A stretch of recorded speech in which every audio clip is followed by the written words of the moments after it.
নমস্কাৰ আপোনালোকে চাবলৈ আৰম্ভ কৰিছে আছামিজ ট্ৰেণ্ডিং আজি 8 মাৰ্চ আৰু আজি ৰাতিপুৱাৰ কেইবাটাও গুৰুত্বপূৰ্ণ খবৰ আহি পৰিছে আৰু এনেধৰণৰ খবৰ কোনো নিতৌ চাবলৈ চেনেলটো ছাবস্ক্ৰাইব কৰি ভিডিঅ'টোত এটা লাইক কৰি দিবলৈ ৰাতিপুৱাৰ প্ৰথমটো ব্ৰেকিং নিউজ 13 আৰু 14 মাৰ্চত অসম বন্ধৰ ঘোষণা কৰিছে আক্ৰাছুৱে সংবাদ মেলযোগে ঘোষণা কৰিলে 36 ঘণ্টীয়া অসম বন্ধৰ মোদীৰ অসম ভ্ৰমণৰ দিনাই 36 ঘণ্টীয়া অসম বন্ধ ঘোষণা কৰিছে আক্ৰাছুৱে জনজাতিকৰণ আৰু পৃথক কমতাপুৰ ৰাজ্যৰ দাবীত এই বন্ধ ঘোষণা কৰা হৈছে 13 মাৰ্চৰ পৰা আক্ৰাছুৰ ধাৰাবাহিক আন্দোলনৰ ঘোষণা নিৰ্বাচনৰ পূৰ্বে কোচ ৰাজবংশী জনগোষ্ঠীৰ দাবী পূৰণৰ আহ্বান জনোৱা হৈছে আক্ৰাছুৰ দাবী পূৰণ নকৰিলে বিজেপি বিৰোধী পন্থা হাতত লোৱাৰ হুংকাৰ 15 মাৰ্চত গোসাইগাঁও আৰু কোকৰাঝাৰত উলিয়াব বাইক ৰেলী 17 মাৰ্চ তাৰিখে বাক্সাত উলিয়াব জোৰ সমদল আৰু প্ৰধানমন্ত্ৰী নৰেন্দ্ৰ মোদীৰ অসম ভ্ৰমণৰ দিনটোতেই অসম বন্ধৰ ঘোষণা কৰা হৈছে আক্ৰাছুৰ ফালৰ পৰা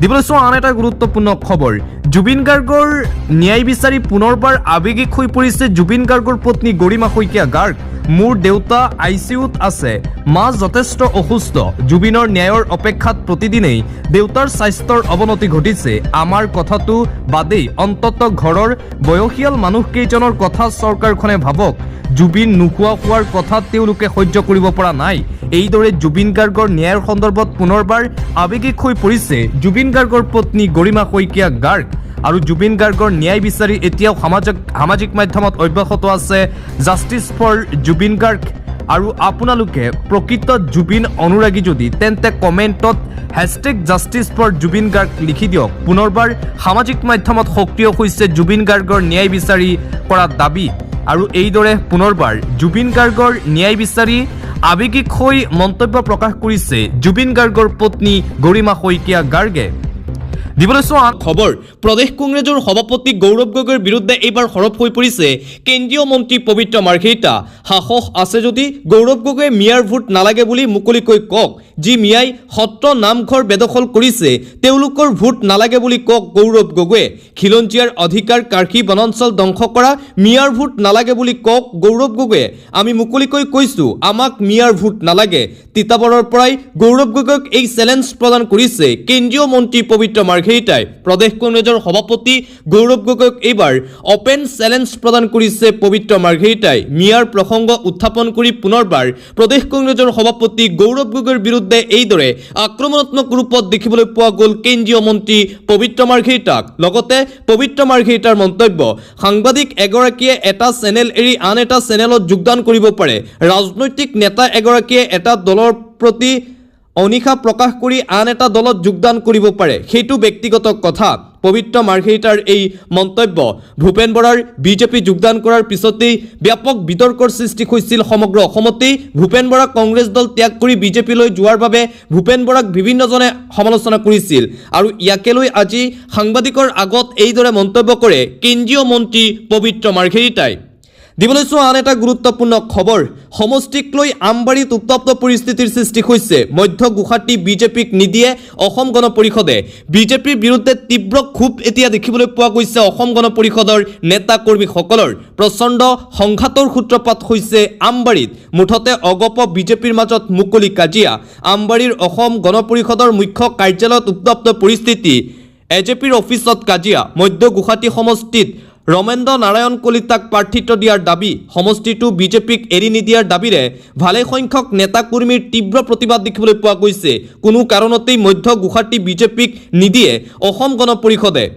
নেতা কৰ্মীৰ প্ৰতিবাদৰ মাজতেই কাৰ্যালয়ত উপস্থিত 2 সাংসদ আৰু এইদৰে অসম গণ পৰিষদত এতিয়া কন্ধল ফণীভূষণ চৌধুৰী বীৰেন্দ্ৰ নাথ বৈশ্যৰ উপস্থিতিতেই প্ৰতিবাদ অসম গণ পৰিষদৰ নেতা কৰ্মীসকলৰ অন্য এটা খবৰ থৰকাচুটি হেৰুৱাইছে বিজেপি ভূপেন কুমাৰ বৰাই বিহপুৰীয়াত প্ৰাৰ্থিত্বক লৈ ভূপেন বৰাৰ বিৰুদ্ধে প্ৰতিবাদী দৌ অব্যাহত আছে ভূপেন বৰাৰ বিৰুদ্ধে আজিৰ দিনটোতো প্ৰতিবাদ অব্যাহত আছে বিহপুৰীয়া সমষ্টিত বিজেপিত যোগদান কৰিয়েই থৰকাচুটি হেৰুৱাইছে বিজেপি কংগ্ৰেছ ত্যাগী ভূপেন বৰাই। বিহপুৰীয়াত ক্ৰমান্বয়ে বৃদ্ধি পাইছে ভূপেন বৰাৰ বিৰুদ্ধে বিৰোধী প্ৰতিবাদী দৌ। বিহপুৰীয়া সমষ্টিত ভূপেন বৰাৰ প্ৰাৰ্থিত্বক লৈ এতিয়া সৰব হৈ পৰিছে বিজেপিৰ তৃণমূল পৰ্যায়ৰ কৰ্মীসকল। ভূপেন বৰা গো বেক, ভূপেন বৰা মুৰ্দাবাদ ধ্বনিৰে প্ৰতিবাদ সাব্যস্ত কৰিছে বিজেপি কৰ্মীয়ে। কোনো কাৰণতেই বিহপুৰীয়াত ভূপেন বৰাক টিকট প্ৰদান নকৰিবলৈ দাবী উত্থাপন কৰিছে প্ৰতিবাদকাৰী ৰাইজে। ভূপেন বৰা অমিয় ভূঞাৰ বিপৰীতে বিহপুৰীয়াৰ থলুৱা প্ৰাৰ্থীক টিকট প্ৰদানৰ দাবী উত্থাপন কৰিছে ভাৰতীয় জনতা পাৰ্টিৰ নেতা কৰ্মীসকলে। আন এটা ব্ৰেকিং নিউজ, মুখ্যমন্ত্ৰী ডক্টৰ হিমন্ত বিশ্ব শৰ্মা আৰু হিমন্ত বিশ্ব শৰ্মাৰ পত্নীৰ বিৰুদ্ধে পুনৰ সৰব প্ৰদেশ কংগ্ৰেছৰ সভাপতি গৌৰৱ গগৈ। মহাবীৰ লাচিতে কৈছিল দেশতকৈ মোমাই ডাঙৰ নকয়। আজি প্ৰতিজন অসমীয়াই কৈছে দেশতকৈ মামী ডাঙৰ নকয়। অসমৰ ক্ষুদ্ৰ চাহ খেতিয়কসকলক নিৰাপত্তা দিবলৈ, খিলঞ্জীয়া ৰাইজৰ ভূমি অধিকাৰ সুৰক্ষিত কৰিবলৈ, গৰু চোৰৰ পৰা অসমবাসীক সুৰক্ষিত কৰিবলৈ আগন্তুক নিৰ্বাচনত হিমন্ত বিশ্ব শৰ্মা ডাঙৰীয়াক মুখ্যমন্ত্ৰীৰ চকীৰ পৰা আঁতৰাবই লাগিব। এইদৰে মুখ্যমন্ত্ৰী ডক্টৰ হিমন্ত বিশ্ব শৰ্মাৰ পত্নী ৰিণিকী ভূঞা শৰ্মাৰ বিৰুদ্ধে সামাজিক মাধ্যমত পোষ্ট প্ৰদেশ কংগ্ৰেছৰ সভাপতি গৌৰৱৰ। আৰু এইদৰে মুখ্যমন্ত্ৰী হিমন্ত বিশ্ব শৰ্মাক কটাক্ষ কৰিছে গৌৰৱ গগৈয়ে। অসমক সুৰক্ষা প্ৰদান কৰিবলৈ হ'লে মুখ্যমন্ত্ৰী পদৰ পৰা হিমন্ত বিশ্ব শৰ্মাক আঁতৰাবই লাগিব বুলি মন্তব্য প্ৰদেশ কংগ্ৰেছৰ সভাপতি গৌৰৱৰ। লগতে বিৰোধীৰ মিত্ৰতাৰ সন্দৰ্ভত আজি গৌৰৱ গগৈৰ তাৎপৰ্যপূৰ্ণ মন্তব্য। ৰাইজৰ দলৰ সৈতে মিত্ৰতাত আশাবাদী গৌৰৱ গগৈ। মই আশাবাদী, ভালকৈ কথাবোৰ পাতি আগবাঢ়িব লাগিব।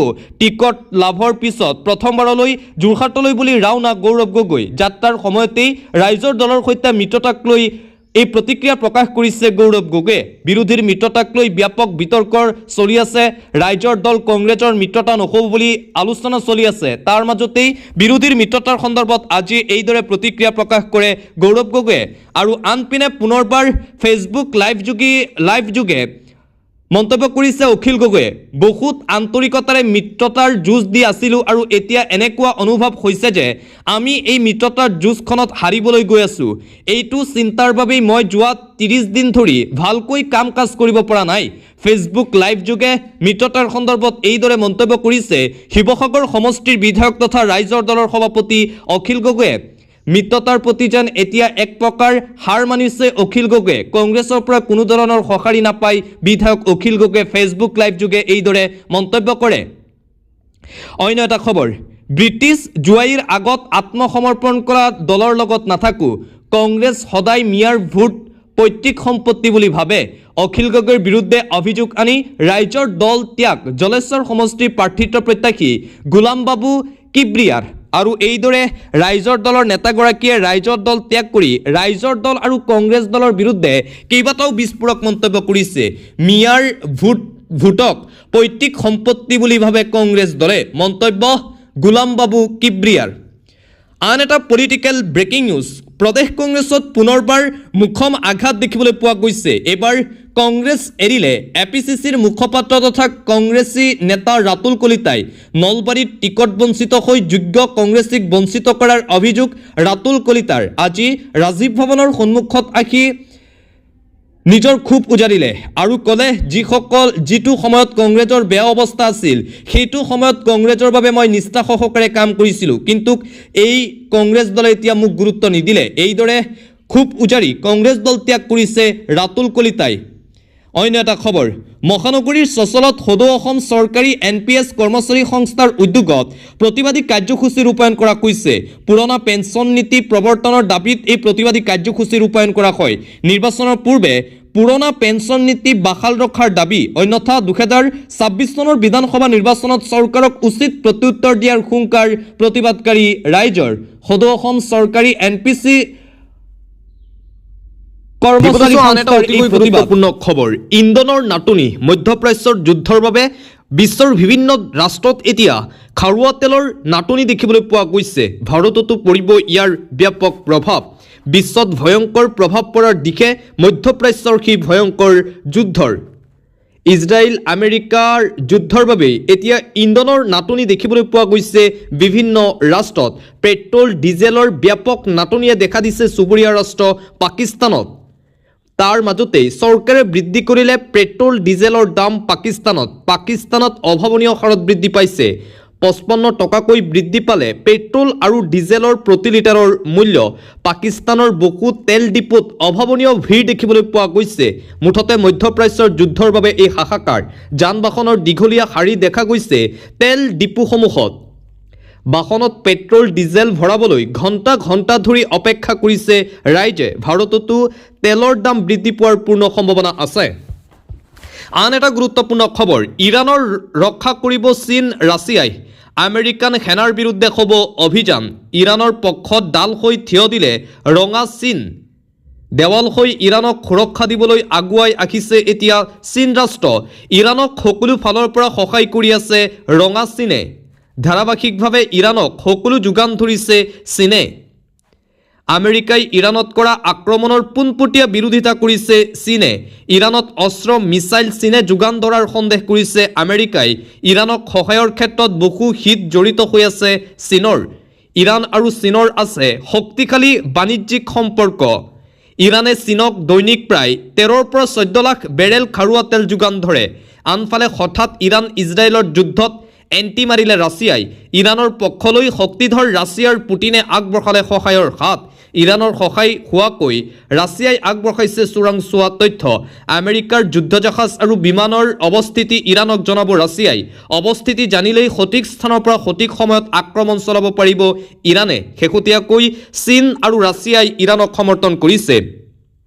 আন এটা গুৰুত্বপূৰ্ণ খবৰ, ইৰাণৰ স্কুলত বোমা নিক্ষেপ কৰা ইজৰাইল ইউএছৰ বিৰুদ্ধে একশ্যন। তদন্তৰ নিৰ্দেশ দিছে ৰাষ্ট্ৰসংঘৰ। ৰাষ্ট্ৰসংঘৰ এইবাৰ সকিয়নি আমেৰিকা আৰু ইজৰাইলক। ইৰাণৰ স্কুলত বোমা নিক্ষেপ কৰি ডাঙৰ ভুল কৰিলে ইজৰাইল আমেৰিকাই। 160গৰাকী ছাত্ৰ ছাত্ৰীৰ প্ৰাণ লোৱাৰ পৰিণাম ভুগিব আমেৰিকা ইজৰাইলে। 160গৰাকী কণ কণ শিশুক হত্যা কৰা হৈছিল। ৰাষ্ট্ৰসংঘৰ স্পষ্ট সকিয়নি ইৰাণৰ আক্ৰমণকাৰীলৈ। স্কুলত বোমা নিক্ষেপৰ ঘটনাৰ তদন্ত আৰম্ভ কৰিছে ৰাষ্ট্ৰসংঘই। 160গৰাকী শিক্ষাৰ্থীৰ মৃত্যুক লৈ ইৰাণত ব্যাপক বিদ্ৰোহ দেখিবলৈ পোৱা গৈছে। 160গৰাকী শিক্ষাৰ্থী জানাজাত ভিৰ, হাজাৰ হাজাৰ জনতাৰ অন্তিম বিদায় অনুষ্ঠানত ৰাজপথত জনসমুদ্ৰ পৰিস্থিতি। ইৰাণৰ স্কুলত বোমা নিক্ষেপ কৰি ডাঙৰ ভুল কৰিলে ইজৰাইল আৰু আমেৰিকা যুক্তৰাষ্ট্ৰই। শেহতীয়াকৈ ইৰাণৰ এটা স্কুলত আক্ৰমণ কৰিছিল, বোমা নিক্ষেপ কৰিছিল ইজৰাইলে। আৰু যিটো সময়ত বোমা নিক্ষেপ কৰা হৈছিল সেইটো সময়ত স্কুল চলি আছিল আৰু তাত 160গৰাকীকৈ কণ কণ শিক্ষাৰ্থীৰ মৃত্যু হৈছিল। আৰু এই ঘটনাৰ পিছতে এতিয়া ৰাষ্ট্ৰসংঘ কঠোৰ হৈ পৰিছে ইজৰাইল আৰু আমেৰিকাৰ বিৰুদ্ধে। আৰু আনপিনে আমেৰিকাৰ আটাইতকৈ শক্তিশালী মিছাইল ধ্বংস কৰিছে। মধ্যপ্ৰাচ্যত যুদ্ধৰ দিশ সলনি কৰিলে ইৰাণে। আমেৰিকাৰ আটাইতকৈ উন্নত এয়াৰ ডিফেন্স ছিষ্টেম কৰিলে ধ্বংস। জৰ্ডানত থকা ডিফেন্স ছিষ্টেম বিধ্বস্ত কৰিছে ইৰাণে। থাৰ আমেৰিকাৰ আটাইতকৈ উন্নত ডিফেন্স ছিষ্টেম। ইৰাণৰ আক্ৰমণ ৰোধৰ বাবে এক্টিভ কৰা হৈছিল ডিফেন্স ছিষ্টেম। ধাৰ ধ্বংস কৰাৰ লগে লগে হাহাকাৰ আমেৰিকাৰ সেনাৰ মাজত। প্ৰকাশ হ'ল ধ্বংস কৰা ছেটেলাইট ফটো। সৌদি UAE জৰ্ডানত থকা US সেনাৰ ৰাডাৰ ছিষ্টেম কৰিলে ধ্বংস। ৰাডাৰ ধ্বংস কৰাৰ লগে লগে দুৰ্বল হৈ পৰিছে ডিফেন্স ছিষ্টেম। 3000 কোটি টকাৰ থাৰ ৰাডাৰ ধ্বংস কৰি নিজৰ শক্তি প্ৰদৰ্শন কৰিছে ইৰাণে। মধ্যপ্ৰাচ্যত যুদ্ধৰ দিশ এতিয়া সলনি কৰিলে ইৰাণে। ইৰাণৰ আক্ৰমণত আমেৰিকাৰ আটাইতকৈ উন্নত এয়াৰ ডিফেন্স ছিষ্টেম সম্পূৰ্ণৰূপে ধ্বংস হৈছে। মুঠতে আমেৰিকাৰ ওপৰত ইটোৰ পিছত সিটো এতিয়া প্ৰতিশোধ লৈ আছে ইৰাণে। ইটোৰ পিছত সিটো সেনা ঘাটি সম্পূৰ্ণৰূপে উৰুৱাই দিছে ইৰাণে। এইবাৰ আটাইতকৈ শক্তিশালী এয়াৰ ডিফেন্স ছিষ্টেম ধ্বংস কৰি দিছে ইৰাণৰ সৈনিকে। দিবলৈ চোৱা আন এটা গুৰুত্বপূৰ্ণ খবৰ, আজি নিশা সৰ্ববৃহৎ আক্ৰমণত বিধ্বস্ত হ'ব ইৰাণ। আমেৰিকাৰ বিত্ত সচিবে কৰিলে বৃহৎ ঘোষণা। ইৰাণক অপেন সকিয়নি প্ৰদান কৰা হৈছে আমেৰিকা যুক্তৰাষ্ট্ৰৰ ফালৰ পৰা। বিশ্বক স্তম্ভিত কৰি ইৰাণৰ বিৰুদ্ধে বৃহৎ ঘোষণা আমেৰিকাৰ। আজি নিশাই ভয়াৱহ আক্ৰমণ চলোৱা হ'ব ইৰাণৰ ওপৰত। ইতিহাসৰ সৰ্ববৃহৎ বোমা আক্ৰমণ চলোৱা হ'ব ইৰাণৰ ওপৰত আজি নিশা। তেহৰানৰ ক্ষেপণাস্ত্ৰ ধ্বংসৰ অভিযানত নামিব আমেৰিকা। অস্ত্ৰ নিৰ্মাণৰ কাৰখানা আৰু উৎক্ষেপণ স্থান কৰা হ'ব নিশ্চিত। আমেৰিকাৰ বিত্ত সচিব স্কট বেচিণ্টে কৰিলে এই ডাঙৰ ঘোষণা। এই পৰ্যন্ত ইৰাণৰ যুদ্ধত মৃত্যু 12শৰো অধিক লোক। নিস্বাৰ্থ আত্মসমৰ্পণ অবিহনে ইৰাণৰ লগত কোনো আলোচনা নহয়।